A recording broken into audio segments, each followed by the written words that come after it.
बार London में darling परिवार रहता था। श्रीमान और श्रीमती डार्लिंग के 3 अद्भुत बच्चे थे, वेंडी, माइकल और जॉन। वेंडी सबसे बड़ी थी और बहुत प्यारी लड़की थी और वो हमेशा अपने भाइयों की बहुत देखभाल करती थी। जब बच्चे बिस्तर पर लेटे थे तो वेंडी ने कहा, काश पीटर पैन यहाँ आते। पीटर पैन, कैप्टन हुक और टिंकरबेल। और ये कहते कहते वो सो गई। अगले दिन शाम को श्रीमान और श्रीमती डार्लिंग एक पार्टी के लिए रवाना होने वाले थे। सभी बच्चे नीचे आए और उनकी माँ ने उन्हें गले लगाया।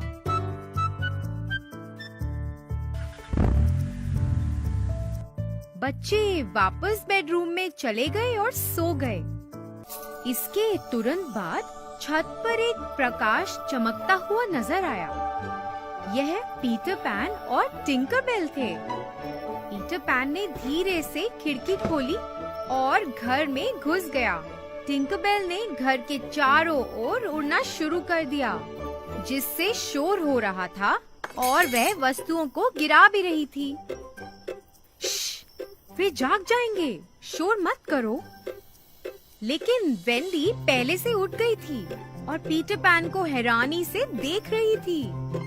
अरे, आप कौन हैं और यहाँ क्या कर रहे हैं? मैं पीटर पैन हूँ। वेंडी और पीटर ने बात करना शुरू किया और पीटर पैन ने उसे नेवरलैंड के बारे में बताया। इस बीच टिंकरबेल को उनकी इस बातचीत से जलन हो रही थी। ओह, अरे वाह! आपके पास तो कितना रोमांचक जीवन है। क्या तुम मेरे साथ आना चाहती हो? क्या मेरे भाई भी आ सकते हैं? हाँ, क्यों नहीं? पीटर ने वेंडी को एक आभार के रूप में अखरोट का पेंडेंट दिया। वेंडी के भाई भी जाग गए और पीटर को देखकर बहुत खुश हुए। चलो सब उड़ान शुरू करते हैं। यहाँ आओ टिंकरबेल, हम पर कुछ जादुई धूल छिड़को जिससे हम उड़ सकें। यह तो एक लंबी यात्रा है।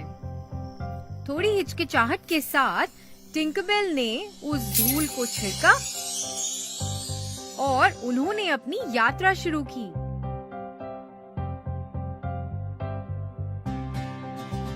कुछ मील के बाद उन्होंने नेवरलैंड को देखा और सुंदर दृश्य देखने के लिए नरम बादलों पर उतरे।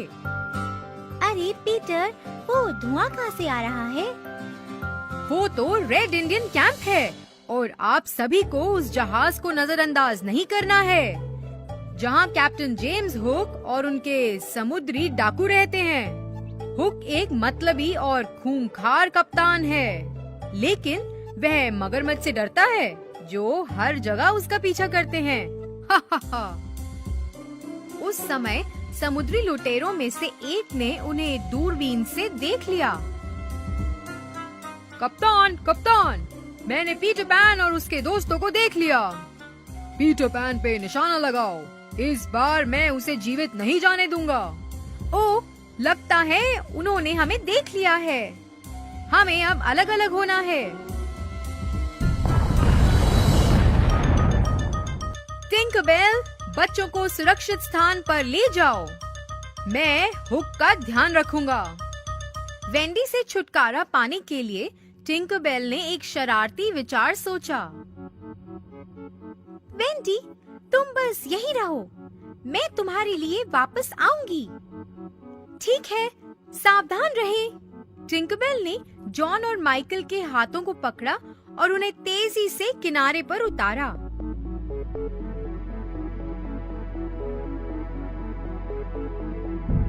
और वेंडी तोप के गोलों को चकमा देते हुए आकाश में संघर्ष कर रही थी। हुक ने अपनी बंदूक निकाली और पीटर पर गोली चला दी। पीटर ने तो हर एक गोली को चकमा दिया। इसी बीच टिंकरबेल ने मदद के लिए खोए हुए लड़कों को बाहर बुलाया। पीटर 5 खोए हुए लड़कों का कप्तान था। लड़कों, पीटर ने मुझे उस वेंडी पक्षी को मारने के लिए कहा है। हमें कप्तान पीटर के आदेशों का पालन करना चाहिए। पक्षी पर निशाना लगाओ। सभी लड़कों ने तीर चलाया और वेंडी को निशाना बनाया, जो अभी भी हर किसी को ढूंढने के लिए संघर्ष कर रही थी। निम्ब नामक एक खोए हुए लड़के ने वेंडी के सीने पर अपना तीर दागा और वह झाड़ियों में गिर गई। पीटर पैन अपनी तलवार के साथ जमीन पर कूद गया। वे एक तलवारबाजी में उलझे हुए थे और फिर मगरमच्छ दिखाई दिया और कप्तान हुक डर गया और जहाज की ओर भाग गया। पीटर पैन तब जॉन और माइकल के साथ जगह पर आया। ये क्या हुआ? ये तीर किसने चलाया? टिंकरबेल तेजी से छिपने के लिए एक पेड़ पर उड़ गई। टिंकर ने हमें बताया कि आपने वेंडी को मारने का आदेश दिया है। टिंकर, तुम जहाँ भी हो वहीं रहो। फिर कभी मुझे अपना चेहरा मत दिखाना। वेंडी, वेंडी, अपनी आंखें खोलो।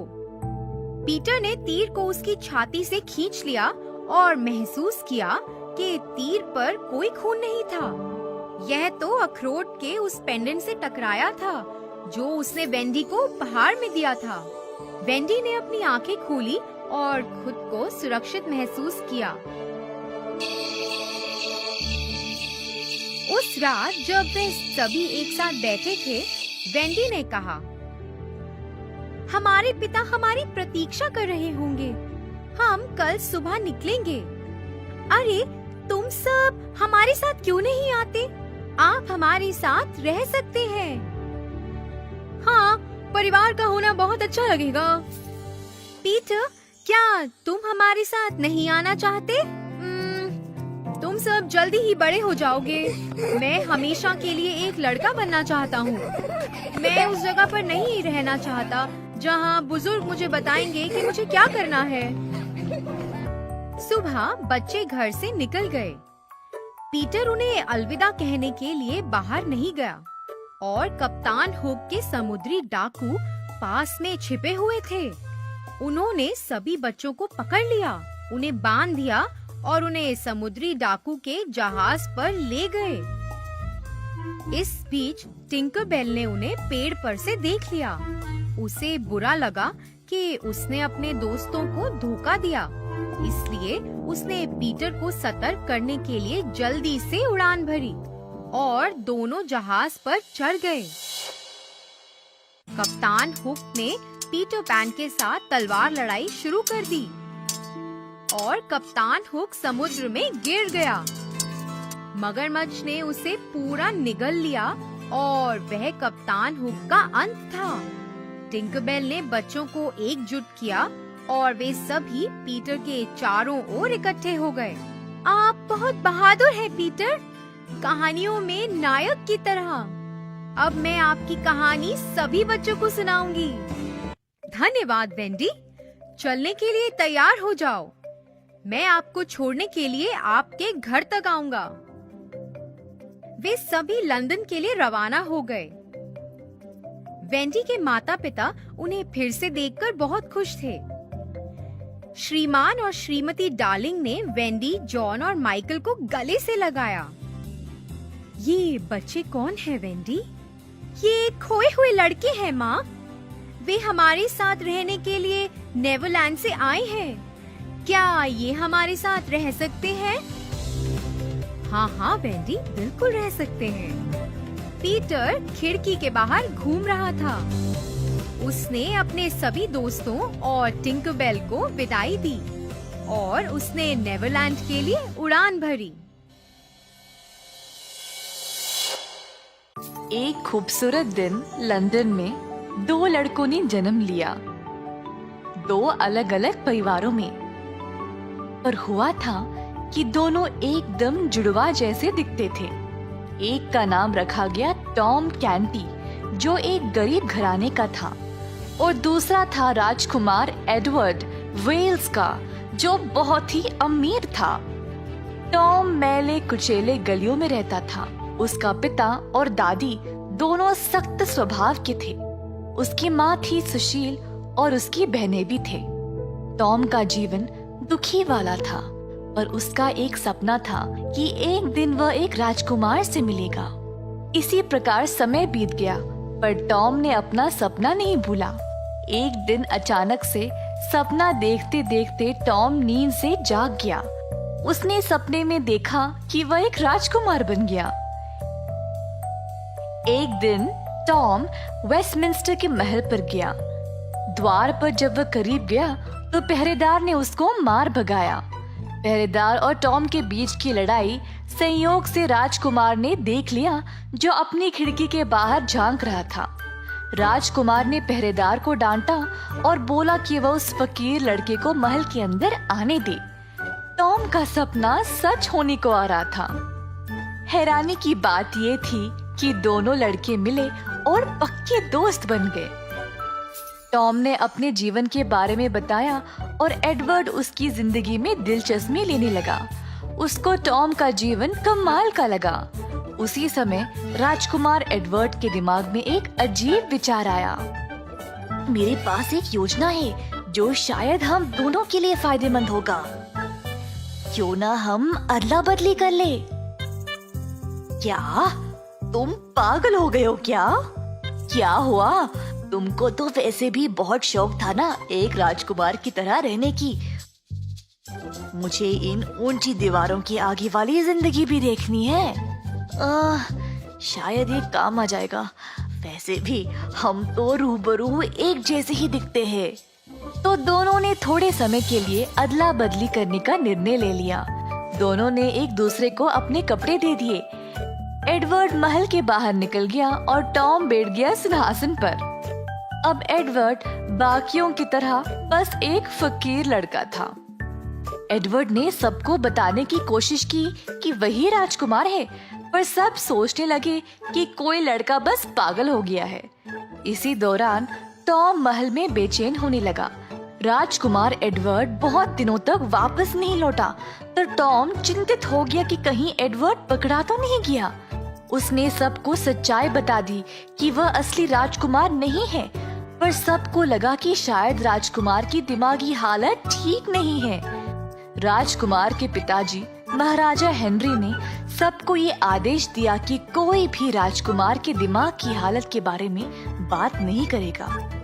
राजकुमार के रूप में टॉम के पहले दिन बहुत कठिन थे, क्योंकि उसको राजमहल के रिवाज और तौर तरीकों के बारे में कुछ नहीं पता था। जो पानी हाथ धोने के लिए था वह उसको पी गया। ऐसे काम करने लगा। इसी बीच राजकुमार एडवर्ड टॉम के पिताजी जॉन कैंटी के हाथ आ गया और उसको अच्छी मार पड़ी, क्योंकि उसने उनको पैसे नहीं दिए। अपना ही बेटा समझ के वो उसको घर ले गया। जब एडवर्ड ने बोला कि वह असल में राजकुमार है, तो उसको और ज्यादा मार पड़ी। केवल टॉम की माँ ने देखा कि ये लड़का उसका बेटा नहीं है। गलियों में घूमता रहा, पर किसी ने उसको पहचाना नहीं। हर एक दरवाजे पर खटखटाने लगा, पर कोई उसको खाना नहीं देना चाह रहा था और उसको मुश्किल से एक समय का भोजन मिलता था। इसी तरह कई दिन बीत गए। राजकुमार एडवर्ड अब वापस महल जाने के लिए बेचैन था। एक दिन एडवर्ड की मुलाकात एक शूरवीर से हुई, जिसको वो पहले से जानता था। ये मौका देखकर एडवर्ड ने उसको अपनी पिछली मुलाकात के बारे में याद दिलाया। वीर ने एडवर्ड से वादा किया कि वह उसकी मदद करेगा। एडवर्ड को अपने घोड़े पर महल ले गया।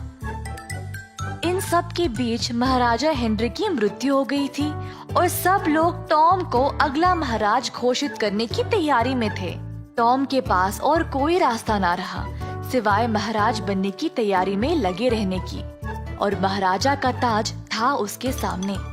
टॉम को दरबार में लिया गया और वहाँ पर थी बहुत सारी भीड़ जो अगले महाराज को देखने के लिए जमा हुई थी। प्रीस्ट साहब ने अपनी प्रार्थना पूरी की और हाथ में ताज लिए टॉम के सर पर रखने ही वाले थे, जब अचानक से एडवर्ड दरबार में घुस आया। टॉम हैरान रह गया। उसको पता था कि उसको क्या करना था। पर वह अपनी पुरानी गरीबों की जिंदगी में वापस जाने को डर रहा था। पर आखिरकार उसने अपना फैसला लिया और आवाज ऊंचा करके सबके सामने सच बोल दिया, मैं राजकुमार एडवर्ड नहीं हूँ, वो है। तो अंत में असली राजकुमार एडवर्ड को सिंहासन पे बिठाया गया। टॉम की सच्चाई और ईमानदारी एडवर्ड को बहुत पसंद आई। उसने टॉम को महल में ही जगह दे दी। टॉम एडवर्ड का मुख्य सलाहकार बन गया और महल में ही रहने लगा। राजकुमार और फकीर भाइयों की तरह बन गए और मिलकर राज्य पर सम्मान से और उदारता से राज किया और सारी प्रजा का ख्याल रखा।